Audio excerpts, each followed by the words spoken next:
Thank you very much, Victor Howell. Here's a guy who knows Scott Shanley pretty well, fellow linebacker Scott Fujita.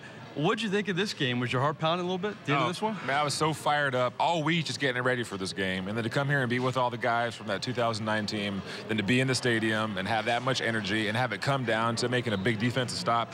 I mean, you really can't draw it up any better. Everybody loves the blowout and all that kind of stuff, but to come down to a finish like that, it's pretty exciting. How surprised were you they went for it on 4th and 2? You know Sean Payton, he's not afraid to go for it. Yeah, I mean, conventional wisdom would advise against that, but we all know Sean Payton. We all know the way he likes to play. And for him to have that kind of confidence in the defense, to me, should be a huge confidence booster for that defense heading up to Minnesota.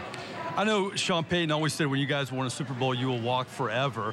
And I guess today was more proof of that. This whole weekend has been proof that you guys reunited, came back, and really enjoyed seeing each other. And you enjoyed seeing this young football team as well, didn't you? No doubt. It's great to see all the guys. You know, we don't get a chance to see each other that often. We all still stay together via text. And, you know, you're constantly trying to still recreate that moment, right? But we can't because that moment's passed for us. Right. So to come back and see these young guys and see how hungry they are, really the only wisdom that I think we can, you know, provide to them, or only advice we can provide to them is this is their moment now, right? Capture it, own it, take advantage of it. Don't let it pass, because it's not our time anymore. It's their time. So I'm excited for them. I'm proud of them, and fired up for the city. You see any similarities at all between this team and teams you played for here in New Orleans? You know there's a little bit of swagger, and there's a certain chemistry and a character it's really hard to put your finger on. You know, you can't really, you know, articulate what the secret sauce is, but there's something there. You know, to come through those first 2 games the way they did, and everybody kind of threw in the towel on this team. And people were already talking like, hey, end of an era, you know, this is it, you know, the end of Sean Payton era, you know, Drew, this is it. The way those guys just went to work and came back and just made it happen week in and week out and put the run together that they did, it's special, you know. And I haven't watched a lot of football in recent years, but this year I was all in because it was a fun group to watch.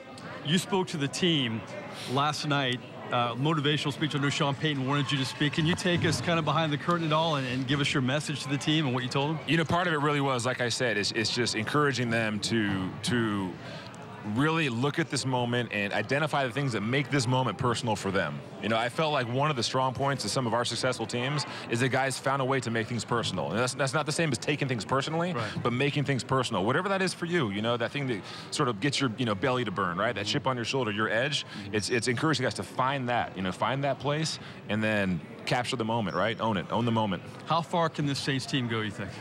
But this is a team that's built to go the distance. And I felt like that the last 6 or 7 weeks. This is, you know, probably the most well-rounded Saints team I've seen in a long time, who's built to go on the road, built to play in the winter if they have to. They can do all those things now. They can run the ball with the best of them. Got an offensive line that plays lights out. Drew is sharp as ever. So, yeah, they're built to go the distance. Not going to be easy because there's some damn good teams in the NFC now. All right.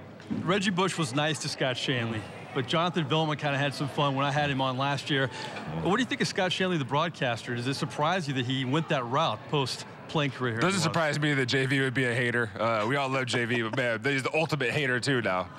He gives me so much hate about Cal. You know, all these other guys, they go to these big-time elite college football programs. I pretty much didn't, right? So I blow this guy's text up with all the Cal women's sports highlights. You know, like their women's lacrosse team wins a championship. Because so Vilma, we love the guy. Man, he's such a jerk. But Shanley, you know, I'm not surprised that he got into this because he's got a football IQ that's lights out. You know, he can analyze the game, evaluate the game, and he loves this stuff. And to be good at a job like that, you got to be willing to study film, to watch the game, still be invested in the game, and Shanley is. Well, you should be his agent. That was a good endorsement right there. There you go. Hey, sign me up. I got nothing else to do. I got all kinds of creative ways to basically say I'm unemployed, so Shanley, I'm a free agent. Well, I hear you're a good soccer coach. The girls are back and playing soccer on the left coast. Oh, man, yeah. Soccer season was great this year. We ran the table, outscored opponents 27-2. You're not even supposed to keep score at that age, but these girls keep score. Basketball season just started, and we're all in. Right. So he's staying busy. Soccer coach, Scott Shanley, agent, Scott Fujita. Listen, I appreciate your time. Great to see you. Great to see you. All right, back to you guys. We'll have more from the Dome coming up. You be sure to tell Scott I got space right over here. I don't mind moving.